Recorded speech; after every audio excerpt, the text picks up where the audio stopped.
Muito bem, então, boa noite mais uma vez, olá, né, não mais uma vez, porque eu não sei se vocês vão estar assistindo essa aula amanhã, depois, em um período de manhã, tarde, sei lá.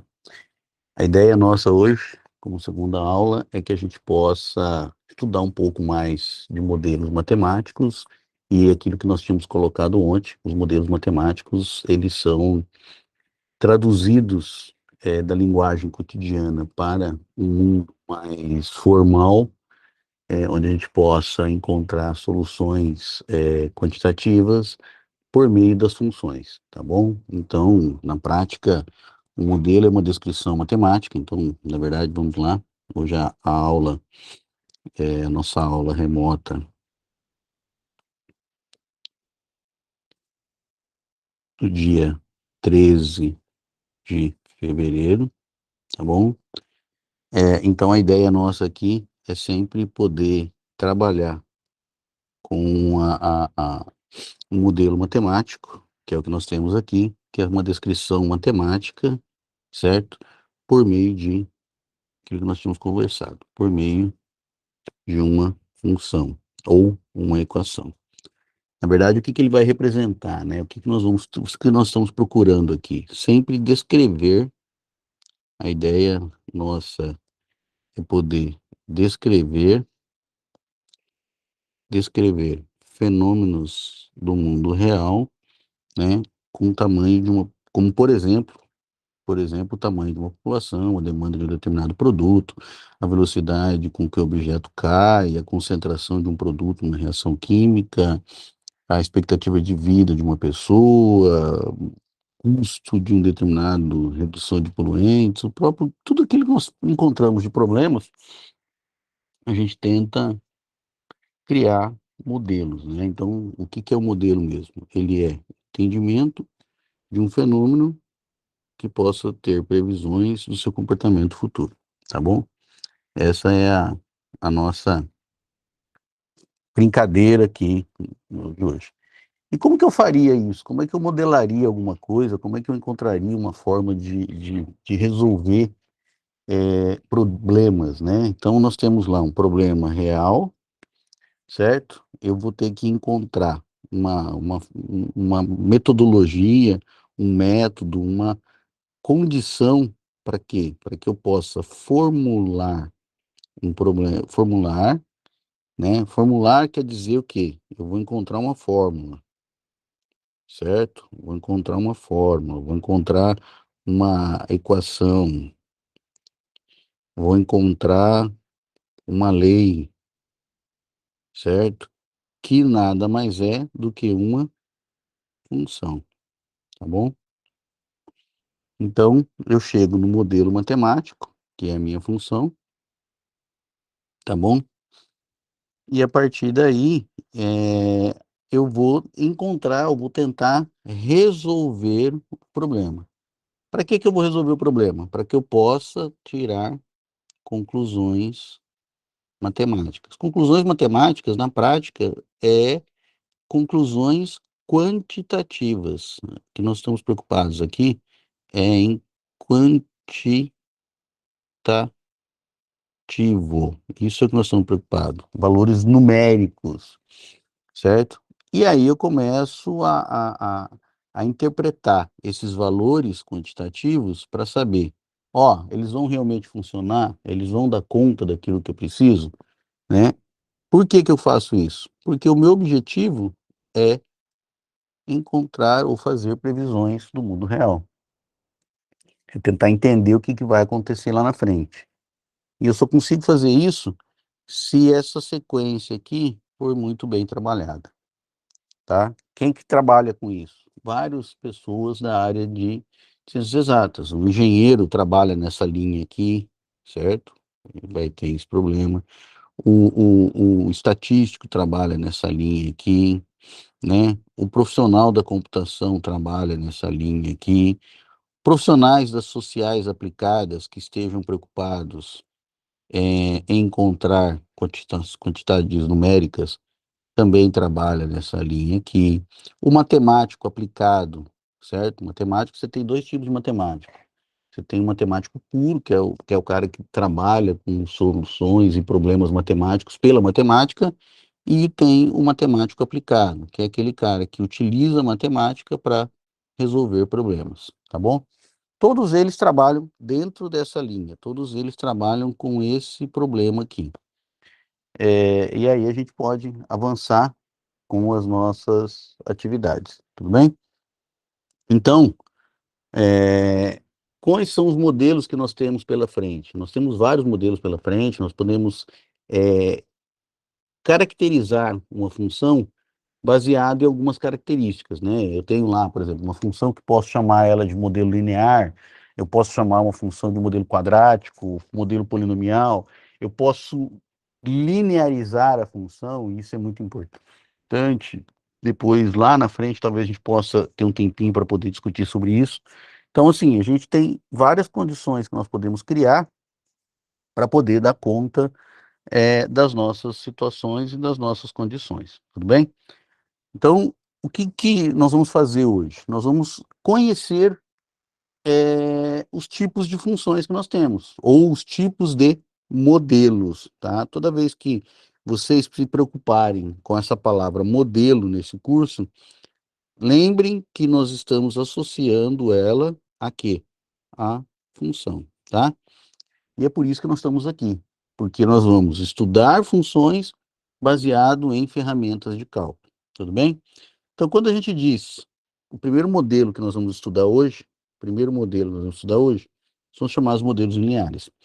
Então, quando dizemos que y é uma função linear, né, de x, ou seja, nós estamos tendo o x como variável, vocês lembrarem da aula de ontem, variável independente, e o y é nossa variável dependente, certo? Variável dependente. Aí, gente, o que que acontece? Como é que o y varia em função dessa variável dependente aqui? Baseado numa relação conhecida, uma relação que nós chamamos de função linear, ou modelo linear. Então, a gente vai dizer o seguinte, que o gráfico dessa função, que é aquilo que nós estávamos estudando ontem, é uma forma de você representar a função, é sempre o quê? Uma reta. E assim a gente pode discutir a inclinação dessa reta, a intersecção da reta com os eixos x e y, ou seja, a partir daí a gente tem então o quê?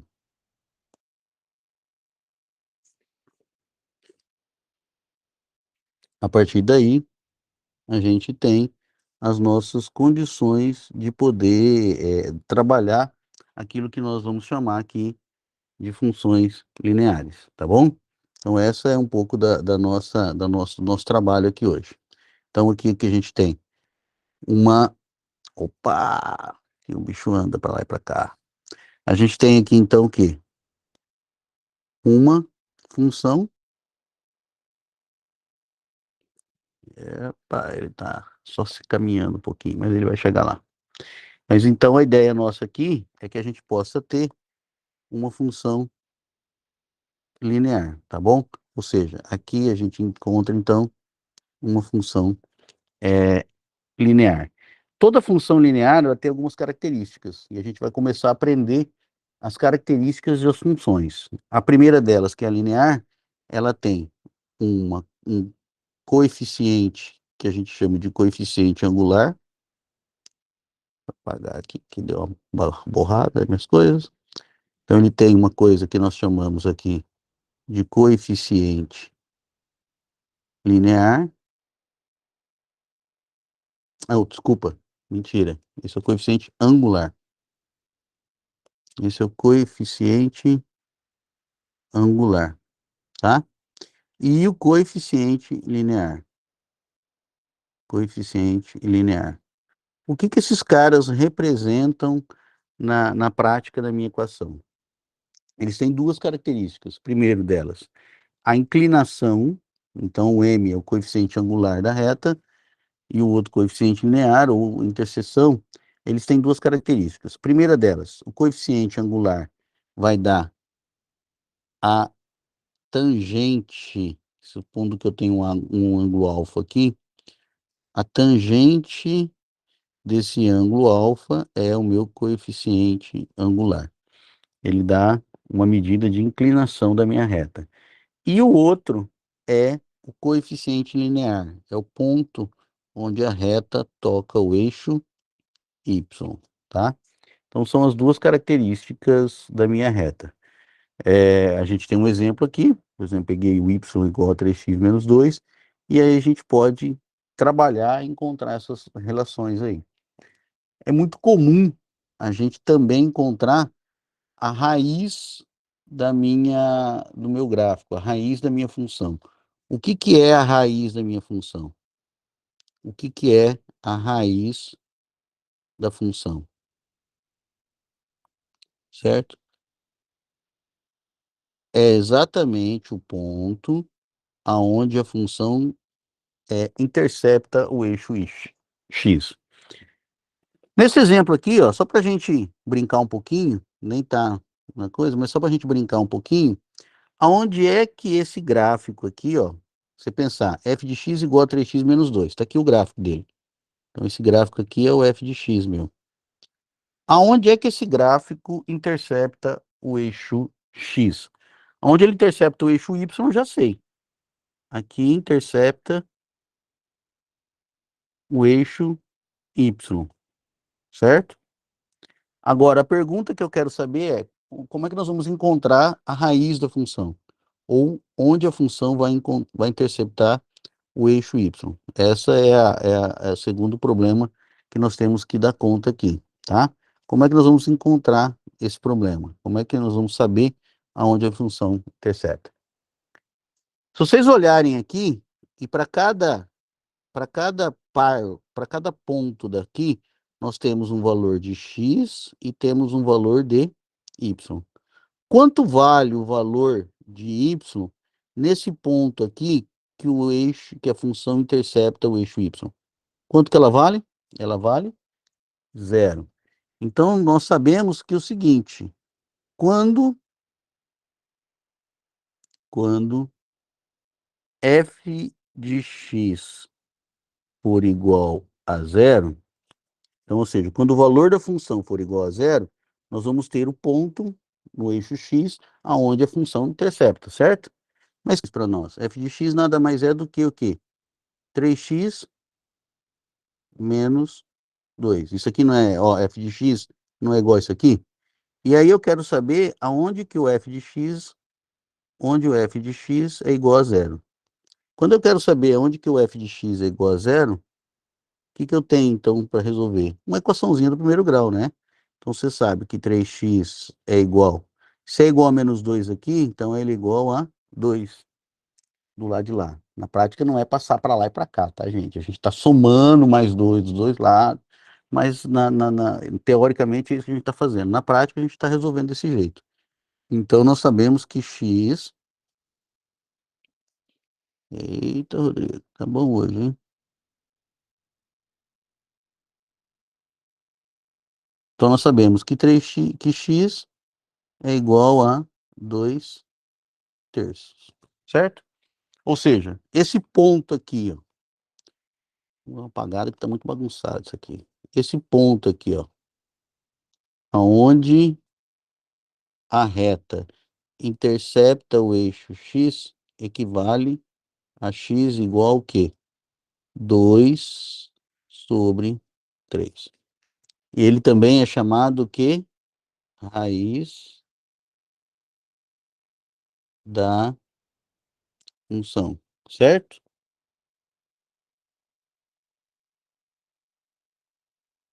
Ele também é chamado de raiz da nossa função. Bem, então aqui nós temos uma forma, uma brincadeira para encontrar. Existem vários exercícios que trabalham com modelos lineares. Mas e se eu avançar para os modelos? E se eu tiver um modelo onde o grau, que a gente costuma dizer, que eleva o x aqui, ó, porque você tem um valor x aqui, que é a variável independente, que está com grau 1. E se eu começar a ter outros graus? né? Começar a ter outras potências ali do x. Então, eu passo a ter um modelo, ou que nós chamamos de polinômios. Então, nós podemos ter modelos matemáticos, nós podemos ter modelos matemáticos que nós chamamos de polinômios, certo? Quando nós temos os polinômios, a gente tem uma outra característica. Ah, mas o modelo linear é um polinômio? É, o modelo linear é um polinômio de grau 1. Então, todo modelo linear é um polinômio, tá? E a gente também pode encontrar outros polinômios. Então, eu posso ter de grau n e vários outros coeficientes. Esses números aqui, ó, são números reais que nós chamamos de coeficientes, tá? Nós chamamos eles todos de coeficientes. Tudo bem? Esses são os nossos coeficientes. Então, se os coeficientes dominantes são diferentes de zero, o grau do polinômio é aquilo que nós chamamos do maior n possível. Por exemplo, quando você tem esse polinômio aqui, qual é o grau do polinômio que nós estamos falando? Qual é o maior expoente que aparece na minha função? Nesse caso, o maior expoente é o 6. Então, esse é um polinômio, podemos dizer sem problema, que aqui estamos falando de um polinômio de grau 6. Tudo bem? Bem, e se nós estivermos falando de um polinômio, aqui, ó, um polinômio de grau 1 é a nossa função linear, já falamos, e o polinômio de grau 2, que também é muito conhecido, vocês estudaram bastante lá no ensino médio, estudaram bastante lá no Fundamentos da Matemática, tiveram vários estudos, a gente pode falar que é a nossa chamada função quadrática. A função quadrática tem algumas características, não sei se vocês vão lembrar delas. Primeiro, o número de raízes de um polinômio, ele é, no máximo, igual ao seu expoente. No máximo, não quer dizer que ele seja igual ao expoente. Eu posso não ter raiz, eu posso não cruzar o eixo x. Mas, se ele é, no máximo, igual ao seu expoente, então o que acontece? A gente, quando fala de um polinômio de grau 2, ele pode ter, no máximo, duas raízes. Então, a gente encontra as chamadas raízes do polinômio de grau 2, né? A gente sabe também que uma função quadrática, um polinômio quadrático, normalmente tem uma parábola como gráfico, né? Vocês lembrarem lá, ó, do gráfico, ó, ó o gráfico aqui, ó. Ele é chamado de, conhecido como parábola, certo? Esse é o cara que nós conhecemos. Ele é chamado de parábola, tá? Ele tem algumas características. Primeiro, vou falar da parábola aqui, tá? Se o A for maior que zero, a parábola tem concavidade voltada para cima. Se o A for menor que zero, a parábola tem concavidade voltada para baixo. Se o eixo, se a função intercepta o eixo, então ela vai poder ter no máximo duas raízes. A gente costuma chamar x' e x duas linhas, ou x1 e x2. E nós temos a chamada fórmula de Bhaskara para encontrar. A parábola também tem um vértice. O que é o vértice? É um ponto ou de mínimo, nesse caso é mínimo, e nesse caso é máximo, certo? É o ponto onde, na verdade, a gente muda a forma como a parábola vai se desenvolvendo. Às vezes ela está descendo, então ela passa a subir. Ou às vezes ela está subindo e ela passa a descer. Nós também encontramos o ponto onde a parábola intercepta o eixo y. Aonde ela intercepta o eixo y? Sempre no C. Se nós falarmos que uma parábola é um polinômio de grau 2, então, quando forma ax ao quadrado mais bx mais c, o ponto onde ela encontra o eixo x é o C. Então, assim, a gente tem várias informações da parábola e é legal que eu posso mostrar todas elas, como a gente chega em todas elas, utilizando ferramentas de derivada daqui a pouco, né? Lá nas próximas aulas, quando a gente começar a entender como é que se faz uma derivada, a gente vai ver que a gente consegue encontrar todas essas ferramentas, todas essas informações da parábola, e aí essas informações podem representar alguma coisa. Dependendo do modelo que eu estou usando como parábola, eu posso ter várias coisas que eu posso estar representando ali. Então a gente pode trabalhar com várias situações, né? A gente também tem uma função cúbica, quando o polinômio passa a ser de grau 3, então aí a gente vai ter uma função cúbica e por aí vai. Nós podemos ter funções quadráticas, né? Quadrática não, foi elevado à quarta, quinta e por aí vai. Então, por exemplo, só para a gente tentar ter uma ideia, aqui a gente tem o exemplo de uma função cúbica. Aqui a gente tem o exemplo de uma função de grau 4, aqui o exemplo de uma função de grau 5, e aqui a gente já tinha falado para vocês que é uma função de grau 2. E aqui, função de grau 1, que é uma reta, tá?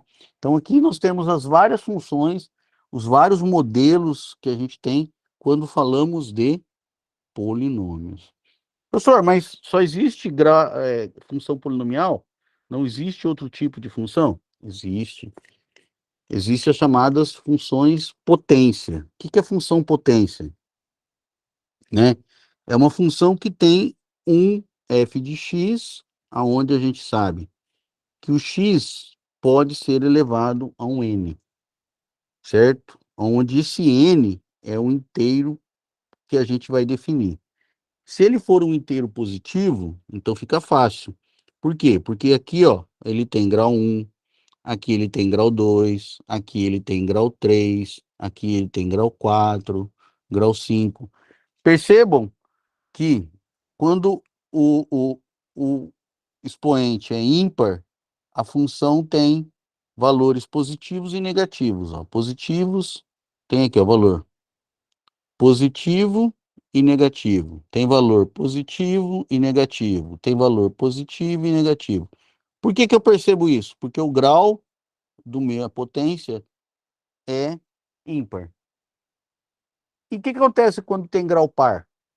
Eu vou conseguir encontrar valores positivos quando eu elevo um determinado número a um expoente positivo? Não, positivo não. Expoente par? Não, né? Então, qualquer que seja, qualquer que seja x pertencente aos reais. Ó, quando eu falei qualquer que seja x pertencente aos reais, eu estou falando que ele pode ser tanto positivo quanto negativo. Se x for elevado a n e n for par, então x elevado a n sempre será positivo. Olha que informação legal para a gente poder discutir. Ou seja, se eu tenho qualquer que seja número, seja ele positivo ou negativo, se eu elevar ele a um expoente e esse expoente for um número par, então o resultado dessa conta sempre será maior ou igual a zero, tá bom? Sempre será positivo. Então essa é uma brincadeira. Então aqui a gente falou do primeiro expoente aqui, certo? Da função f de x como uma função x elevado a n. Porque aqui, ó, x elevado a n se o n é par. Então, na verdade, a função, desculpa, só para corrigir, f de x é igual a x elevado a a. Se o a for um n positivo, então nós temos essa característica. Se a função não for positiva, se o a lá, ó, a função é f de x igual a x elevado a a. Se o meu a for 1 sobre n, com o n inteiro positivo, o que que acontece, gente? que é x elevado a A, mas o meu A agora é ok. Esse A aqui, ó, ele é 1 sobre N. O que é um expoente fracionário? Na matemática, como é que nós usamos a ferramenta do expoente fracionário?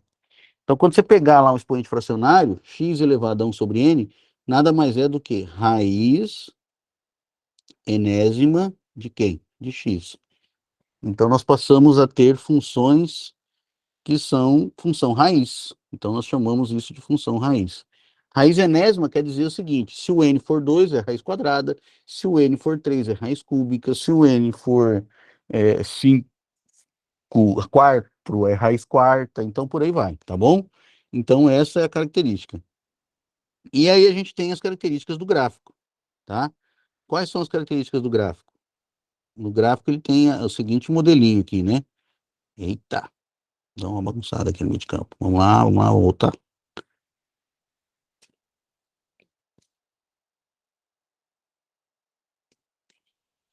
Se o... É porque eu vou colocando figurinhas aqui, depois eu vou escrevendo em cima da figurinha, né? Então, aí, de vez em quando, para dar uns pau, não custa muito.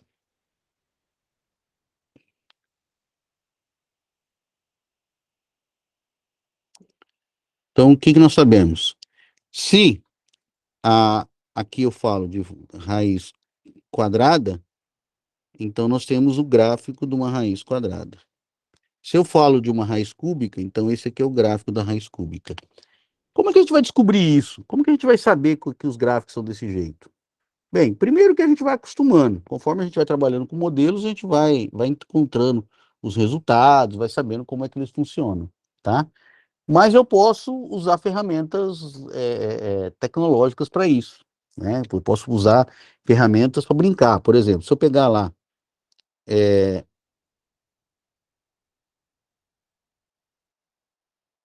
eu não quero ir agora. Mas se eu pegar lá um GeoGebra, daqui a pouco eu vou entrar no GeoGebra de qualquer jeito para mostrar para vocês, eu posso encontrar na internet, e aí pode estar na internet, eu posso baixar no aplicativo do celular, é um softwarezinho muito leve, eu posso fazer gráficos de qualquer tipo de função que eu queira. Então eu começo a desenhar e começo a vislumbrar como é que os gráficos das funções podem e se desenvolvem, tá bom? Então a gente começa a brincar desse jeito aí, sem grandes problemas ao longo do caminho, tá bom? Se o meu A for negativo, se o meu A for menos um, o que acontece se o meu A for menos um? Então aqui nós temos, o que é o A menos um? Lembrem que a minha função é f de x, x é igual a x elevado a A. Mas nesse caso, eu estou usando f de x igual a x elevado a quem? A menos um. X elevado a menos um nada mais é do que o inverso de um número, certo? Então é 1 sobre x. Então nós chamamos isso aqui de função recíproca, ou função inversa do x, tá? Não é função inversa de qualquer função. E aí a gente tem as questões e os gráficos disso, né? Por exemplo, a gente pode trabalhar com outras ferramentas para poder mexer com essas perspectivas aqui, tá? Você tem outras ferramentas aí que a gente pode, ao longo do período, ir desenvolvendo. Então, essa é alguma das características. Por exemplo, a função 1 sobre x, ou x vezes y igual a menos um. Por que ele fala x vezes y igual a menos um? Lembrem que eu sei que fy é igual a f de x, certo? Mas o meu f de x, nesse caso aqui, é 1 sobre x. Então, quer dizer o seguinte, que y é igual a 1 sobre x. Ou que, na prática, eu tenho que y vezes x igual a 1. Tá bom? Esse tipo de função aqui, ó, x vezes y igual a 1, ele vocês devem ter estudado em geometria analítica, uma hipérbole. O que tem os eixos coordenados com suas assíntonas. Assíntonas são aqueles gráficos aonde nós podemos encontrar sempre um eixo, mas nunca vai tocar no eixo. Se aproxima do eixo, mas nunca toca no eixo. Essas funções na física e na química, por exemplo, pode representar a chamada lei de Boyle. O que é a lei de Boyle? Não sei se vocês vão lembrar lá do ensino médio. Ela diz o seguinte, que sendo a temperatura constante, a temperatura, o volume de um gás V é inversamente proporcional à sua pressão. Ou seja, o volume de um gás é inversamente proporcional à sua pressão. V aqui é volume e P aqui é pressão.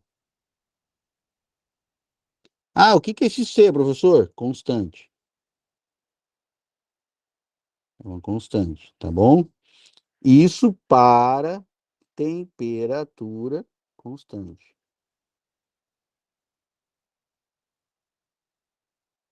Então, o que a gente pode perceber?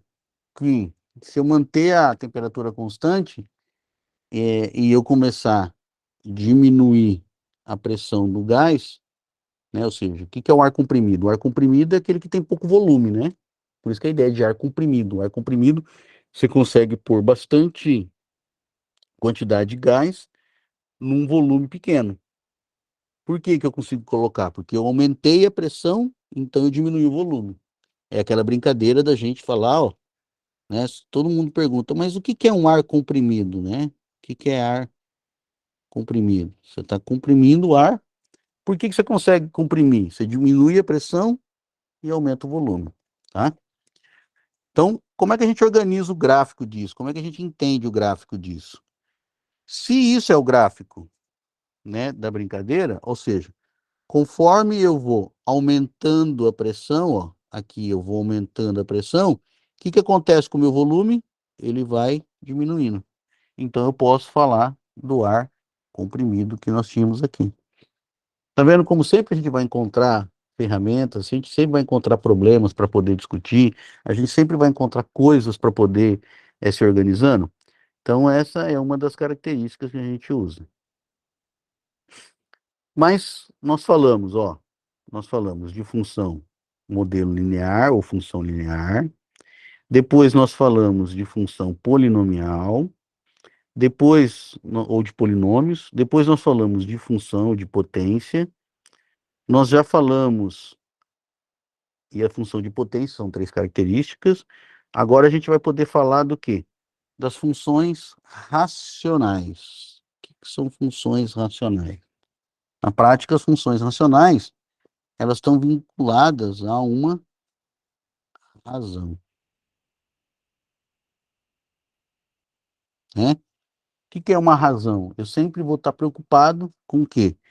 Eu vou estar preocupado com um polinômio dividido por outro polinômio, p de x e q de x, tá bom?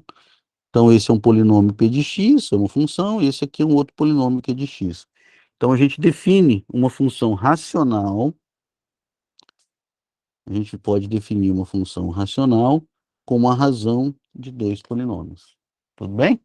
E aí a gente dá conta de poder pensar nas nossas funções racionais. Como é que a gente fala? Então, aqui, ó, você sabe o seguinte, que P e Q são polinômios, e a gente tem que tomar algum cuidado com uma coisa chamada domínio da função. Por que tem que tomar cuidado com uma coisa chamada domínio da função? Porque quando eu falo de razão, toda vez que nós preocuparmos ou discutirmos razão, toda vez que a gente falar em razão, a gente tem que tomar um cuidado. Só vai existir um número, vamos pensar que existe, eu estou pensando num número qualquer, não vou chamar número, um número N. Se ele for escrito da forma A sobre B, ele só vai existir, só existe se B for diferente de zero. Na prática, eu estou dizendo o seguinte: não dividirás por zero jamais. Não existe número que divida por zero. Não existe divisão por zero. Aprendam isso como o mandamento mor na matemática, tá? A gente não pode dividir um número por zero. Embora a gente vá trabalhar com situações aonde tende a zero, aonde a gente vá pensar na possibilidade de que se chegar lá, o que que vai acontecer, mas na prática não existe divisão por zero. Então essa é uma preocupação. Quando eu faço isso, o que que eu estou preocupado? Eu estou preocupado que é o seguinte: se os meus polinômios P e Q, se meus polinômios P e Q, né, definem uma função racional, o que que tem que acontecer? Ele vale o domínio. O que que é o domínio, gente? É os valores, são os valores em que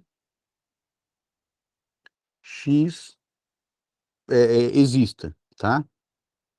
Em que eu vou pegar os valores para x. São os valores de x. Melhorar aqui. Valores, simplificar. Valores de x. Esse é o domínio. É os caras que eu vou pegar lá para calcular, as variáveis independentes.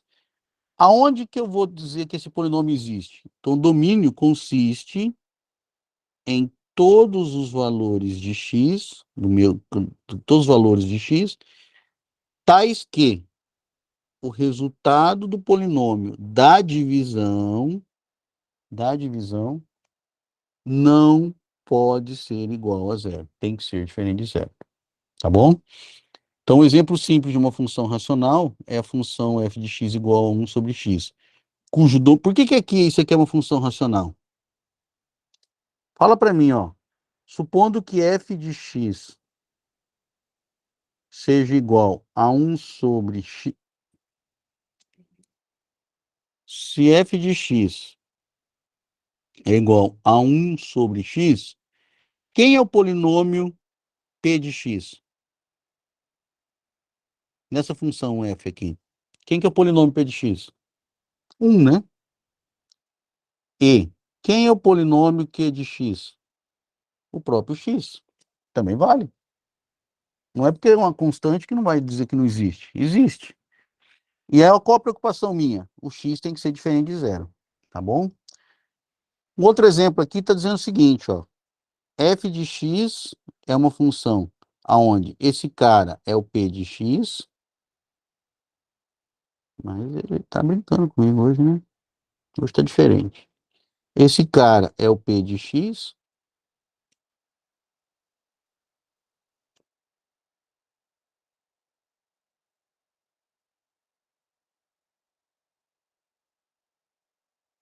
esse cara é o p de x, e esse cara aqui é o q de x, tá bom? Aí a minha pergunta é a seguinte: aonde que esse polinômio não existe? E aí vocês vão pensar assim, pô, professor, eu não posso ter divisão por zero. Então, eu tenho que saber o seguinte: aonde que, aonde que o x menos 4 vai dar zero? X ao quadrado menos 4, ó. X ao quadrado menos 4 igual a zero. Isso aqui é uma equaçãozinha do segundo grau, simples de resolver, né? É... Por que que eu estou igualando a zero? Porque eu quero saber onde é que vai dar zero, tá bom? Então aqui eu vou fazer a continha. Vocês sabem fazer conta melhor do que eu. X ao quadrado.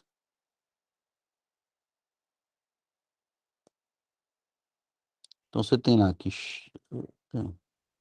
x ao quadrado é igual a 4. Daqui eu vou tirar o quê? Que x, ele deixar eu fazer conta, vai ser bom. Senão, não fazemos. X é igual a mais ou menos raiz quadrada de 4. X é igual a mais ou menos 2. Por que que x é igual a mais ou menos 2? Você lembra que eu falei que tem duas raízes?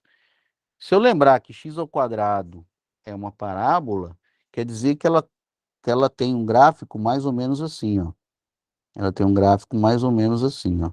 Ela vai tocar no menos 2 e vai tocar no 2, certo? Aqui é o x, aqui é o y, ela vai fazer um cara assim, ó.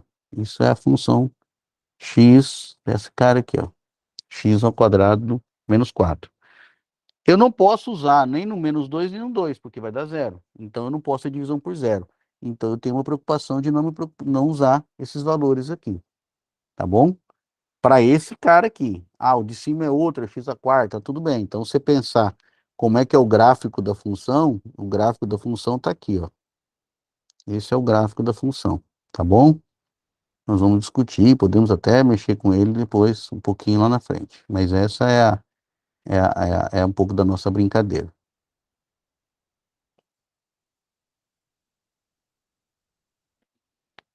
tá?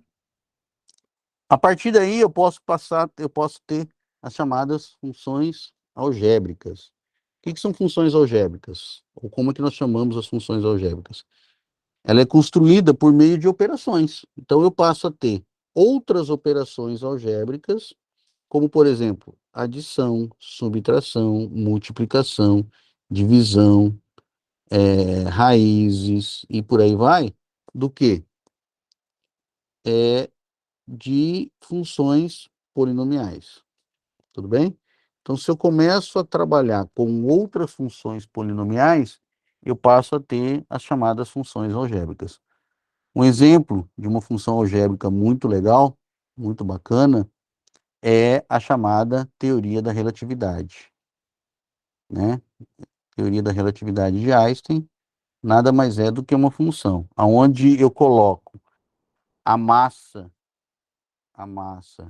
de um determinado corpo, tá?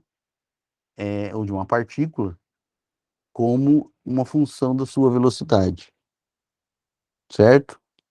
Quanto maior a velocidade, né? O que vai acontecer? Vamos imaginar aqui, olha para essa função aqui, ó. Você pensar que a massa da partícula não é essa massa que a gente conhece, tá bom? A massa da partícula, em função da velocidade, ela é igual. Tá aqui, ó. Uma massa zero, esse cara é constante, isso aqui é uma constante, tá bom? Aí você tem raiz quadrada de um menos a velocidade ao quadrado dividido pela velocidade da luz ao quadrado. Esse C também é uma constante. Esses caras são constantes, são valores constantes. Supondo que eu tenha velocidades muito grandes ou muito superiores à velocidade da luz, que é praticamente impossível, o que vai acontecer com a massa de uma partícula? Ó, eu vou ter um menos um valor aqui. Então, nós vamos pegar e começar a discutir o quanto a partícula está pesada ou leve em função desse, eita, em função dessa atividade ali, dessa ferramenta ali, que é a função da partícula, tá bom? Então, aqui a gente começa a discutir o que acontece aqui com a função da massa. Só para a gente brincar, tudo bem? E mostrar como que as coisas funcionam. As funções algébricas normalmente são chamadas de transcendentes. Por que transcendentes? Porque elas transcendem aqueles polinômios conhecidos por nós. E aí passam a ser outras. Bem, mas só tem esse tipo de função, professor? A gente só vai estudar isso aqui? Não, existem outras. Existem funções muito, muito importantes na matemática. E uma delas, que às vezes as pessoas sempre se perguntam, mas por que que eu estudo esse cara? Por que que eu tenho que ficar estudando esse negócio de seno e cosseno na minha vida?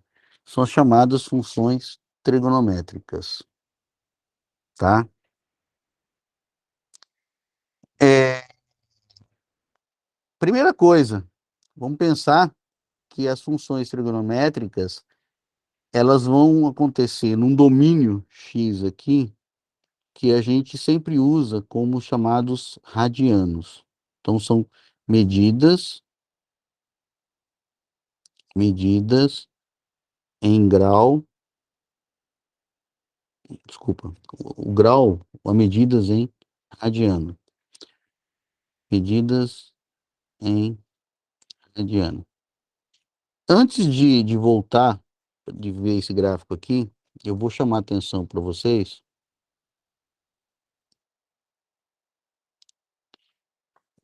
Como é que eu caracterizo, como é que eu caracterizo a, um valor de seno e cosseno com base num cara chamado círculo trigonométrico? Esse cara aqui, ó, eu vou passar para ele bem no meio aqui da tela. Esse cara aqui, a gente chama ele de círculo trigonométrico, certo? E ele serve para você encontrar os valores do seno e do cosseno de um determinado ângulo. Sendo que o ângulo aqui, esse ângulo θ aqui, ó, que nós estamos usando, eu vou usar θ em radianos. O que é radiano, professor? É aquelas medidas que usa π como referência, né? Então você tem 0 radianos, π, então você tem lá, ó, aqui, ó, um círculo trigonométrico. Aqui é 0, que é igual a 2π radianos, certo? Uma medida baseada no raio 1. O círculo trigonométrico tem raio 1, tá bom? Então esse raio aqui, ó, a distância da origem até esse ponto aqui, tem raio 1. Aqui a gente tem, nesse ponto do meio aqui, o 90 graus, então aqui, 0 ou 2π radiano é igual ao quê? A 0 grau, que é igual a 360 graus, tá bom? O 90 graus é igual ao quê? Π sobre 2 radianos, certo? Aqui, o 180 graus, o 180, opa, eu quero grande, quero trabalhar com esse cara aqui agora.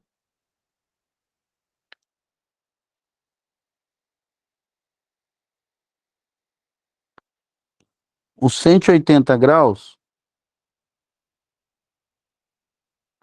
é igual, ora, é igual a 2 não, é igual a π radianos, certo? Que esse cara aqui é meia volta. O 270 graus é igual ao quê? 2π sobre 3, 2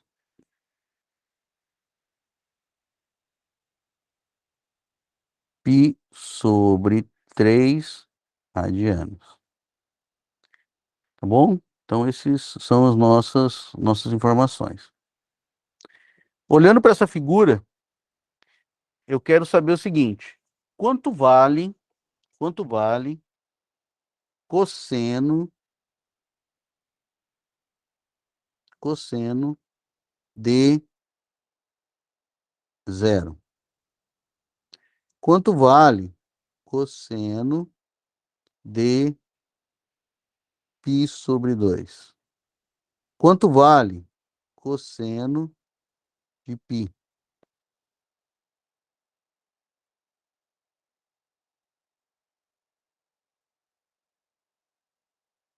Quanto vale cosseno de π? Quanto vale cosseno quanto vale de π sobre 2, de π e de 2π sobre 3? Desculpa.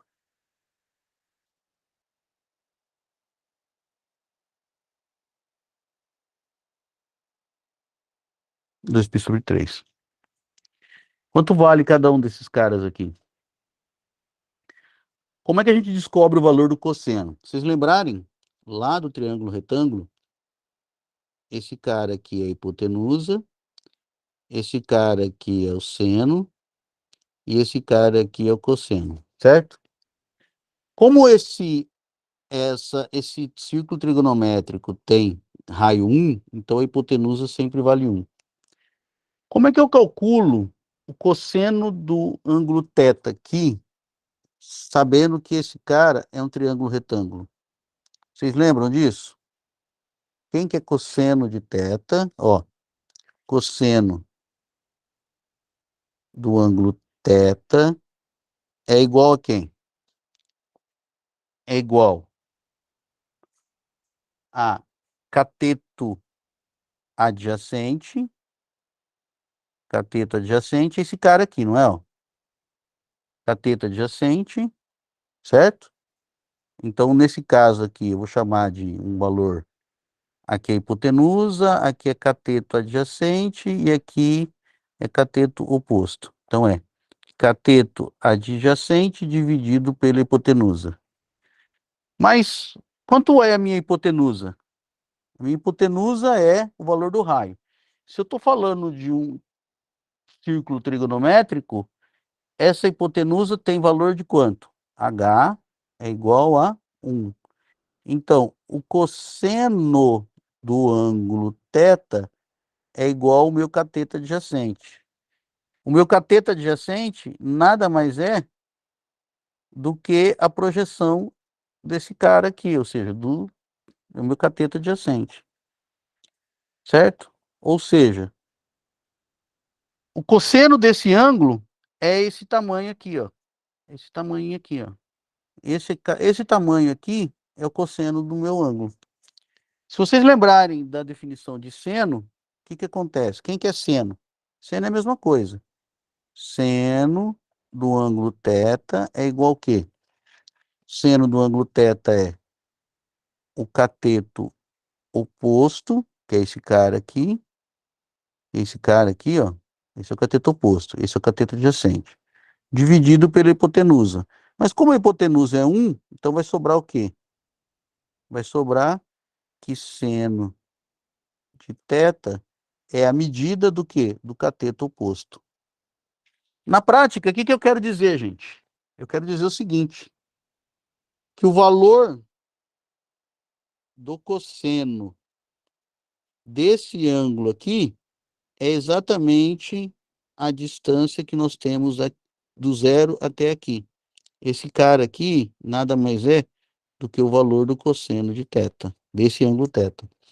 E aqui eu tenho quem?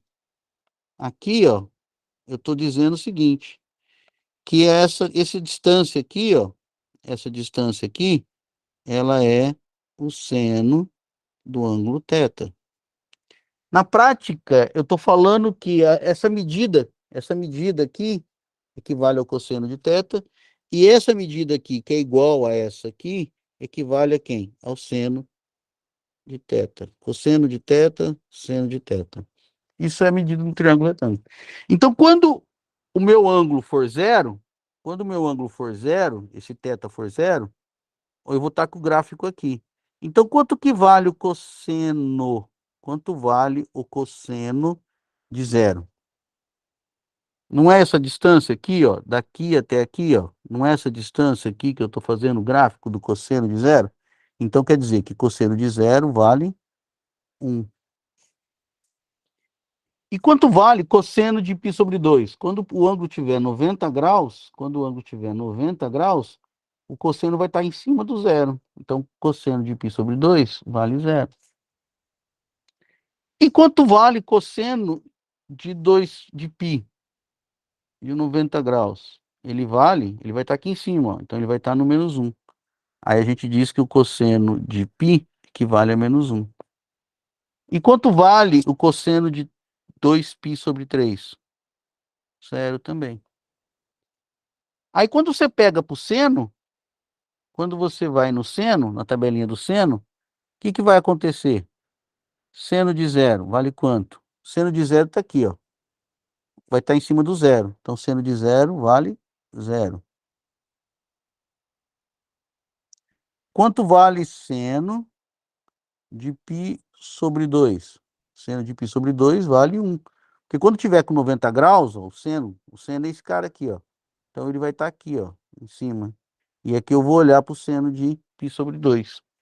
Então, ele vale 1. Quanto vale seno de π? O seno de π vale 0.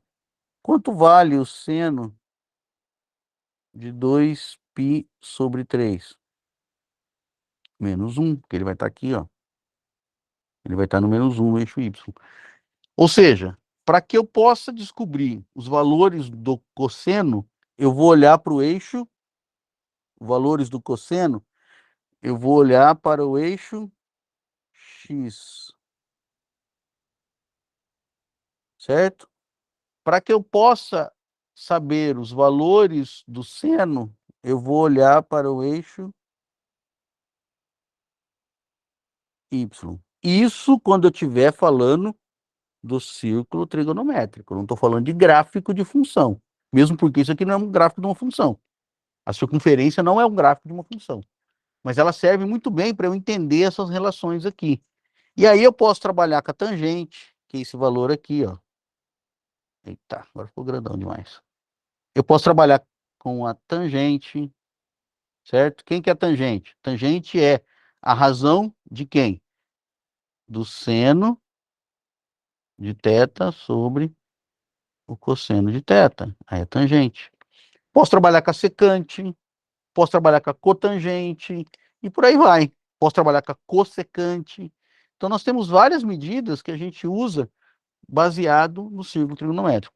Agora, com essa informação, tentando imaginar o que acontece com o domínio meu no eixo X, eu vou construir, eu vou passar a discutir com vocês como é que nós construímos o gráfico, como é que nós discutimos o gráfico do seno e do cosseno. Então, olha lá, ó. Se essa medida é em radianos, quanto vale seno de zero? Né? Quanto que a gente usa para o seno de zero? Se não, o próprio zero, tá? Quanto vale seno de π sobre 2? O seno de π sobre 2 vale quem? Vale 1. Não, tá aqui, ó. O seno tá aqui, ó. Lembra aqui que nós fizemos, ó? Seno de π sobre 2 valendo 1, seno de zero valendo 0, e por aí vai, certo? Essa é um pouco do jogo que a gente vai começar a discutir. Então, seno de π vale quem? Vale o seno de π vale 0. Tudo bem? Tá aqui. Opa, ele tá brincando comigo hoje, tá escapando, é porque tá grande. Então, seno de π vale 0. O seno de 3π sobre 2, desculpa, gente, não é 2π sobre 3, não, é 3π sobre 2, tá? Vamos corrigir aqui, que nós temos fazer as contas certas, não dá certo, não fizer a conta certa, né? É 3π sobre 2, tá? Então, vamos arrumar aqui. Aqui, na prática, nós estamos falando de cosseno de 3π sobre 2, desculpa o erro, e seno de tapeste de 3π sobre 2, tá bom? Senão não dá 270 graus, né? Maluco.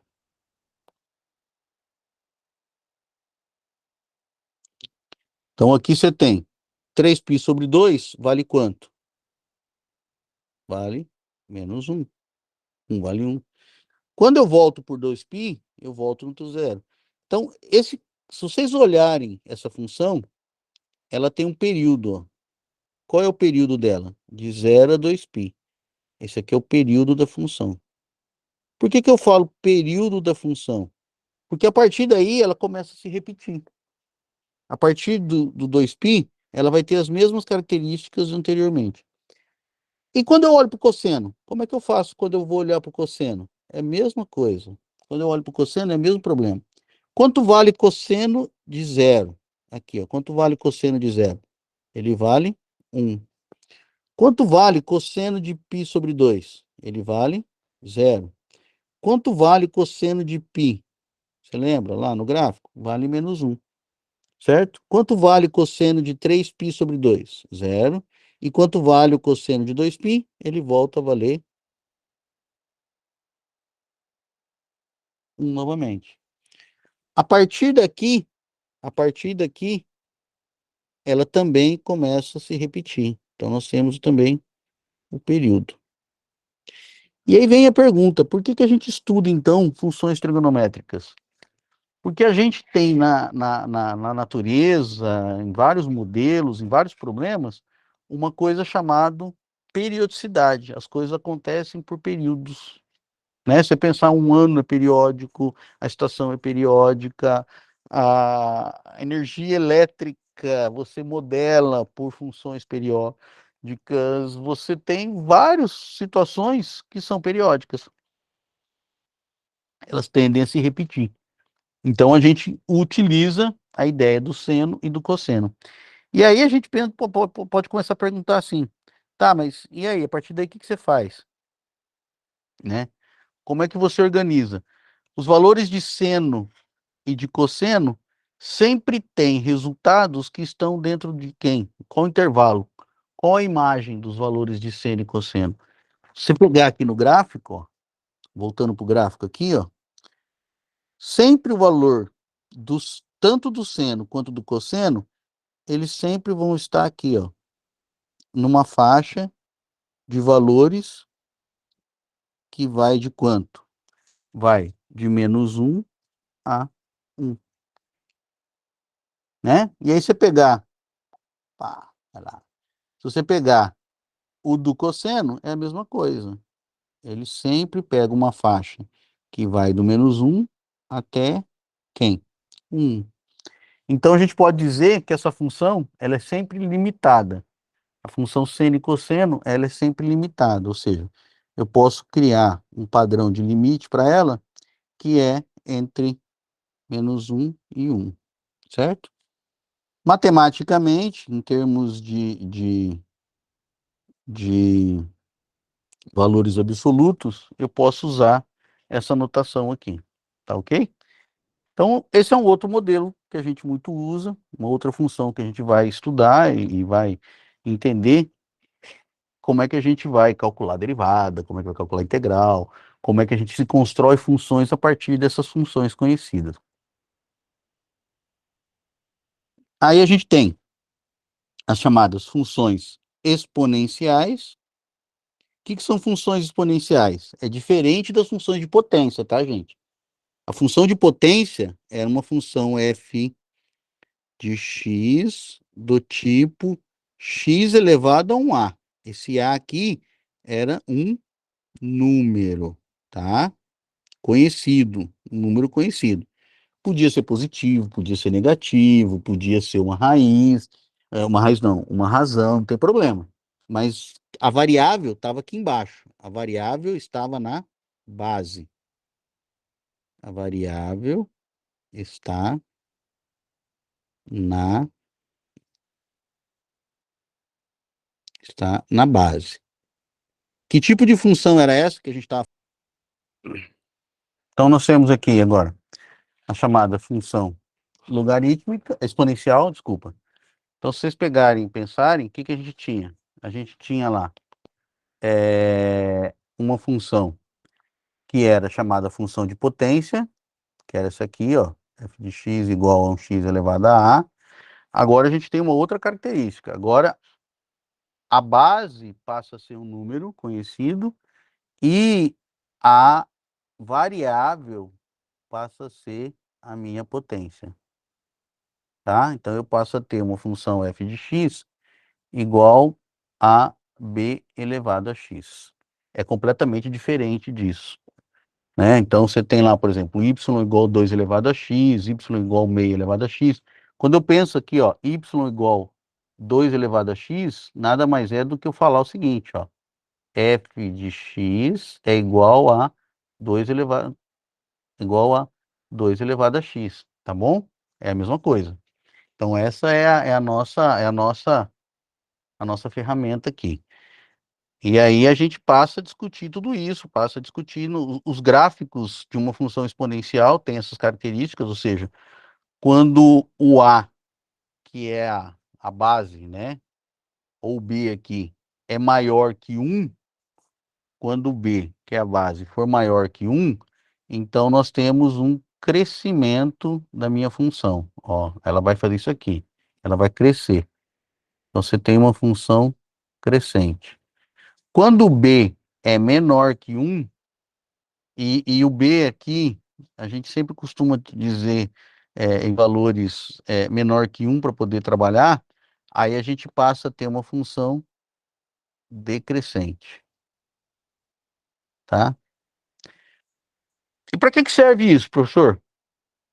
Estudos de crescimento e decrescimento de várias modalidades, populacional, radioativo, explosões de doença, todos os modelos de crescimento e decrescimento baseado em Covid, por exemplo, usaram como base as chamadas funções exponenciais. É óbvio que definir essa base B aqui, ó, é o grande desafio. Isso aqui sempre é o grande desafio. Então, as funções, normalmente, elas não são simplesinhas assim.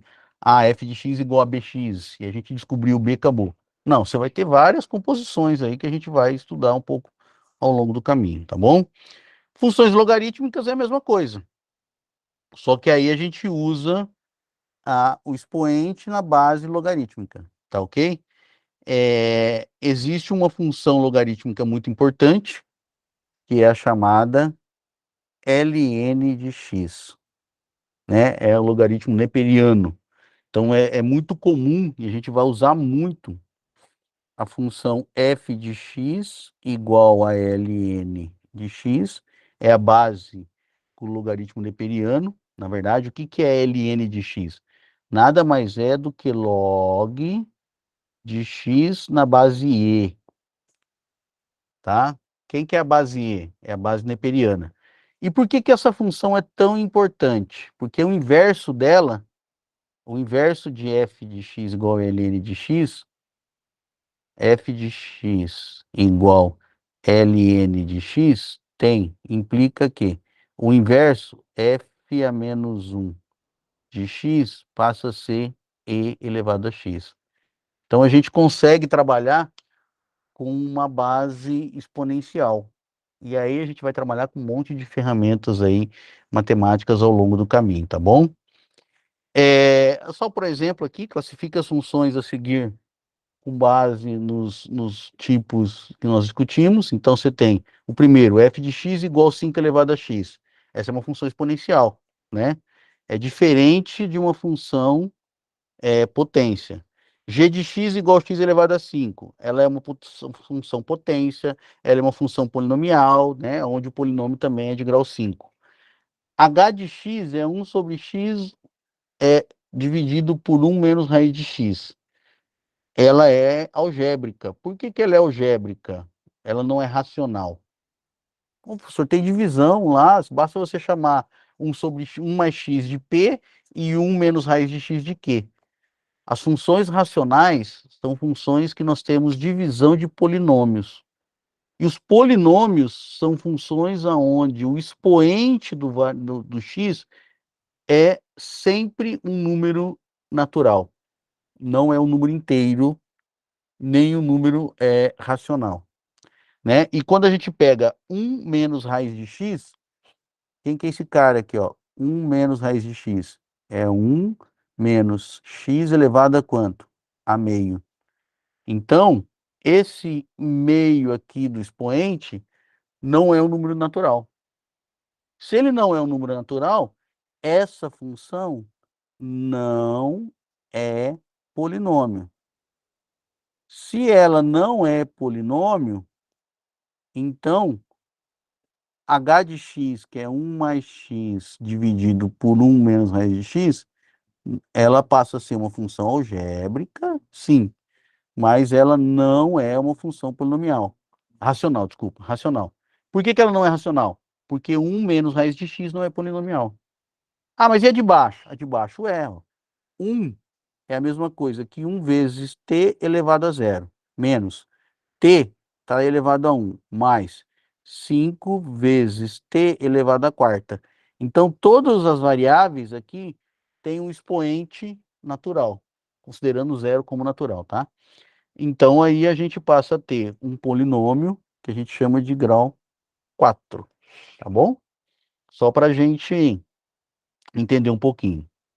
E aí a gente pode chamar as chamadas novas funções a partir de funções conhecidas. Então, por que que eu falei para vocês? A gente divide ou constrói algumas funções, a gente estuda e caracteriza algumas funções, mas na prática a gente vai ter outras funções que vão aparecendo ao longo do caminho, que são chamadas funções que vão sendo construídas baseado em transformações de funções, e depois a gente vai ter as chamadas funções baseadas em reflexão, expansão, né? Baseado em relações algébricas que a gente vai ter. Então, a primeira relação que a gente vai ter aqui é as chamadas translação. O que é uma translação? Translação nada mais é do que você pegar uma função, e aqui ele tem o gráfico aqui, ó, ele pega uma função original, y igual a f de x. Quando eu pego e somo uma constante, eu faço o quê?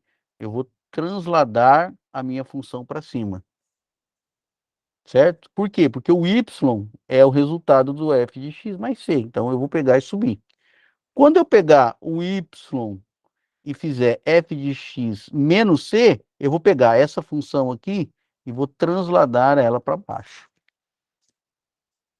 Quando eu pego e tiro um valor, o resultado vai fazer com que o x ande para a direita quando está negativo. Parece estranho, mas é o resultado da função, e para a esquerda quando for positivo. Vamos ver se eu consigo chegar aqui, uma coisa bem legal. Aqui, vamos lá. Só para a gente, eu vou parar o compartilhamento um pouquinho, só para a gente poder discutir uma outra coisa aqui, ó. Eu vou compartilhar uma outra coisa com vocês.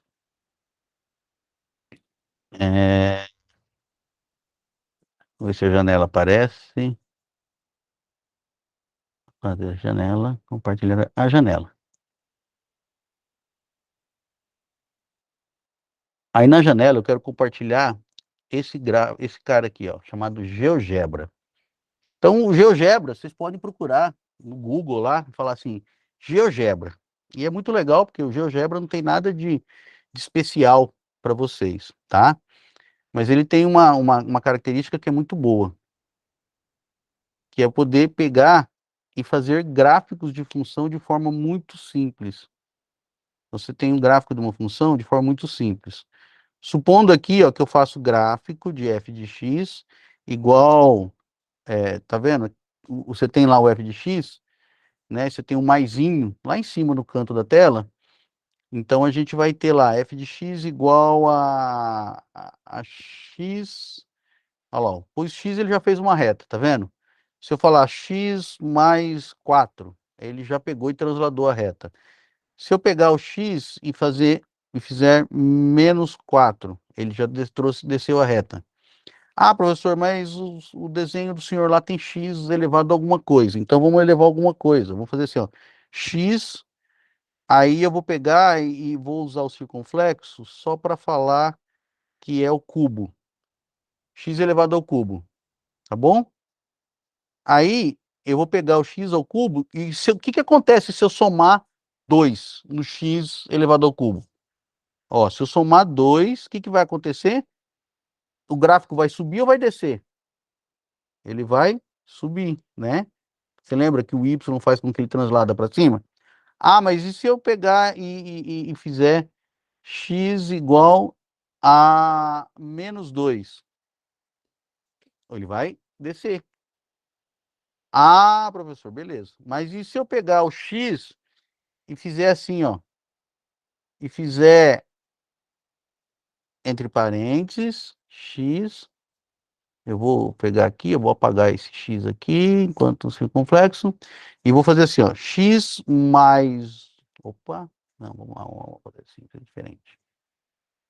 Vou pegar, vou fazer o seguinte, x mais 1, e aí eu vou elevar ele ao cubo. O x mais 1 elevado ao cubo, quando eu pus mais, o que que ele fez? Ele andou em cima do eixo x. Se eu fizer menos, então vai acontecer o quê? Se eu fizer menos 1, ele vai... Opa, que é 11. Vamos arrumar aqui. É... Menos 1. Ele andou para a direita. Perceberam que tudo aquilo que nós tínhamos discutido, é, no nosso gráfico aconteceu?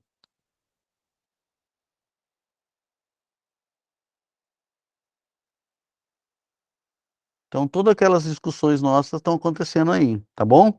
Então, esse é um gráficozinho muito legal, esse softwarezinho, é um softwarezinho muito bacana para a gente mexer, e eu sugiro e aconselho vocês a utilizarem bastante ele para poder ajudá-los na discussão e no entendimento dos exercícios, tá bom?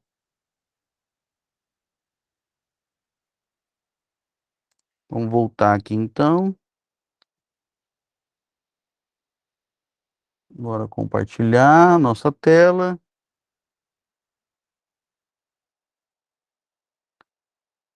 para uma janela, para não abrir a janela. Abriu a tela. Vamos compartilhar tela inteira. Compartilha a tela inteira, beleza? E agora eu vou abrir o meu.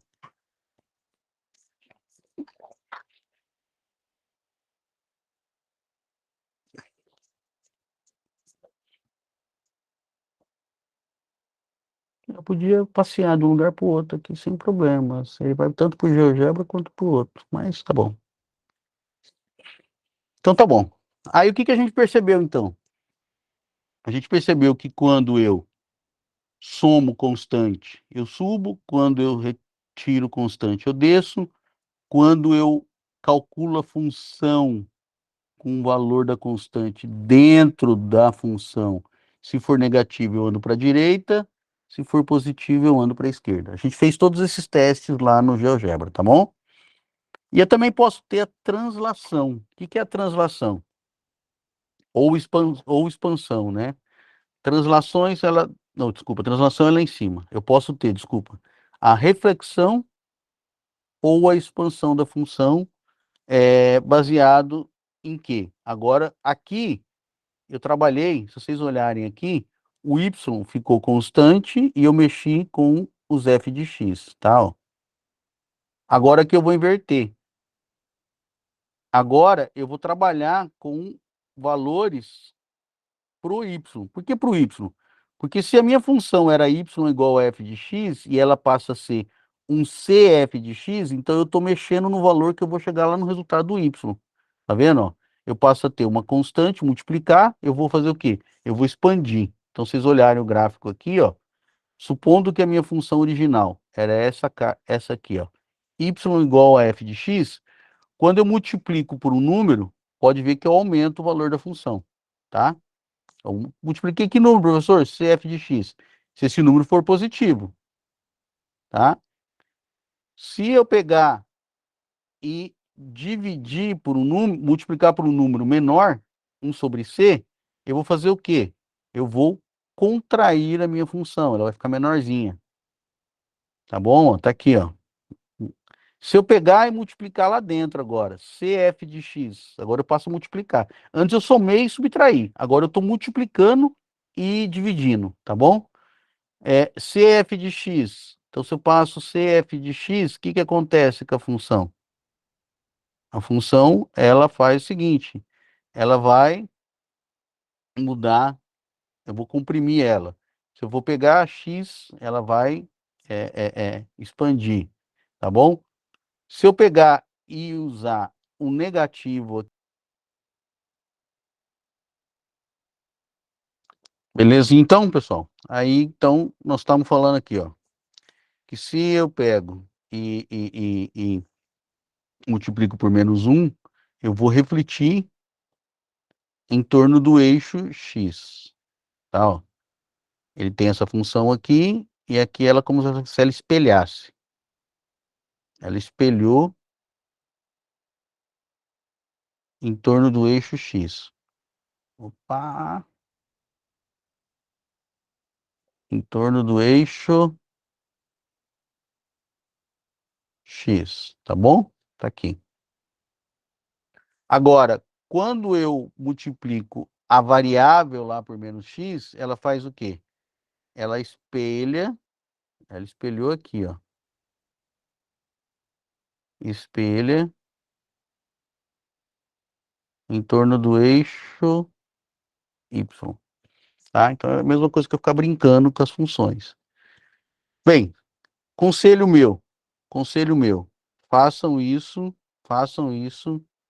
no GeoGebra. Vem cá no GeoGebra e brinca com ele, tá? Então você pega lá a função, né? Você tinha a função aqui, ó. Eu vou fazer assim, ó, com a função. Só para vocês entenderem. Vou pegar aqui, vou tirar o 1. Função aí, f de x, está aqui. Então você tem a função f de x igual a menos x ao cubo, certo? Aí, imagina que eu pego a função agora e faço assim, ó. E fico menos 1, menos x ao cubo. O que que ela vai fazer? Ela vai inverter em função de quem? Do eixo y, tá? Agora, imagine que eu pegue e faça o seguinte.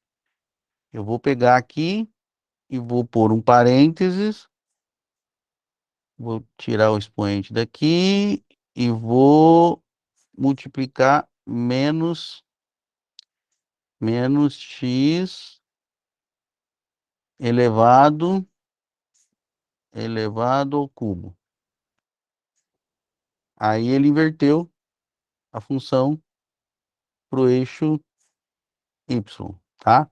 Então, assim, só para vocês brincarem. A ideia de vocês é que vocês possam brincar, né? Você pegar e for pegar a função quadrado, que de repente é mais legal ainda, função quadrado, tá aqui, né? Aí você pegar a função, dá para brincar, com várias funções que vocês vão se organizando aí ao longo do trabalho de vocês, tá bom?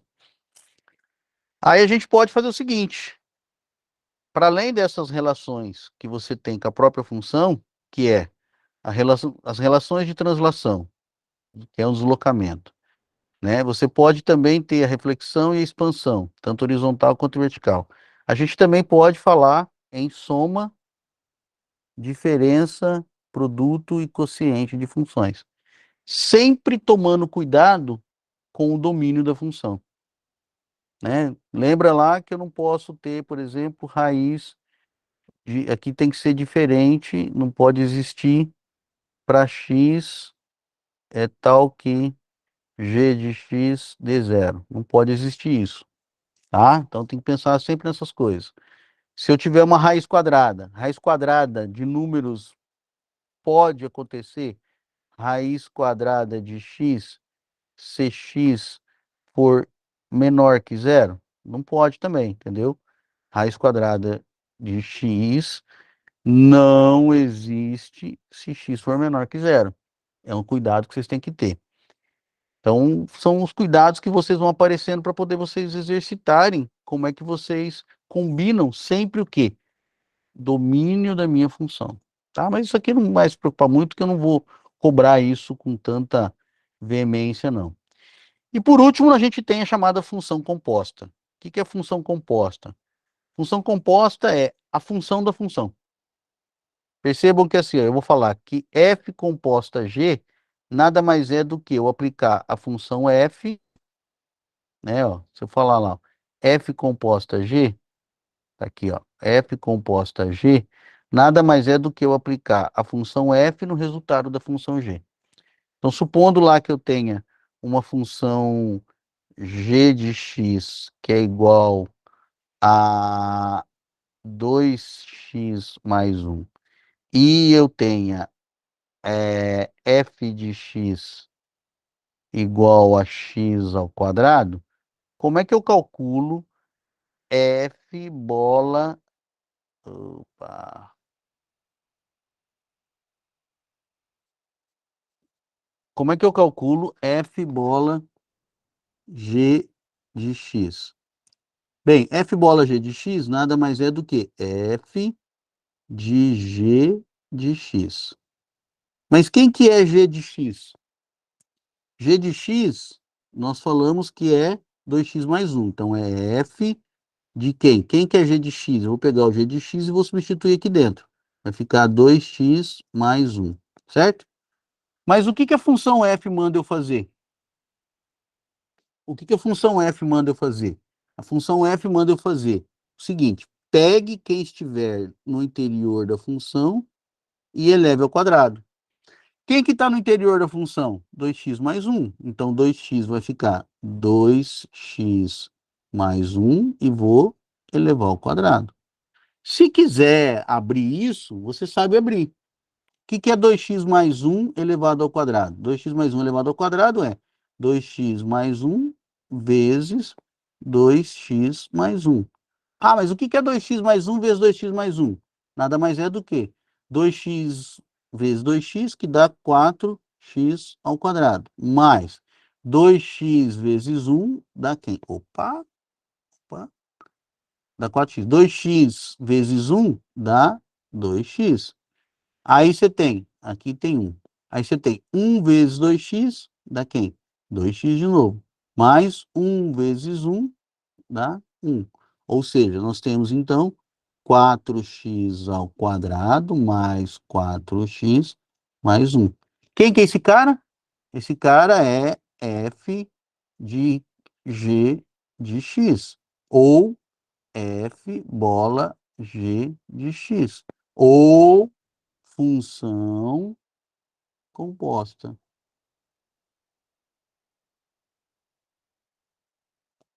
tá?